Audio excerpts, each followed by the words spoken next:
Oktyabrın 5-də gözlənilən hava şəraiti açıqlanıb. Bu barədə Milli Hidrometeorologiya Xidmətindən məlumat verilib. Bakıda və Abşeron yarımadasında hava şəraitinin dəyişkən buludlu olacağı, arabir tutulacağı, əsasən yağmursuz keçəcəyi gözlənilir. Mülayim cənub-şərq küləyi əsəcək. Havanın istiliyi gecə 15-17 dərəcə, gündüz 20-25 dərəcə isti olacaq. Atmosfer təzyiqi 767 mm civə sütunundan 761 mm civə sütununa enəcək. Nisbi rütubət gecə 70-80%, gündüz 60-65% təşkil edəcək.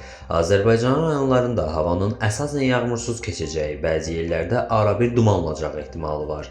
Şərq küləyi bəzi dağlıq və dağətəyi rayonlarda arabir güclənəcək. Havanın istiliyi gecə 11-16 dərəcə, gündüz 20-25 dərəcə, dağlarda gecə 4-8 dərəcə, gündüz 10-15 dərəcə isti olacaq.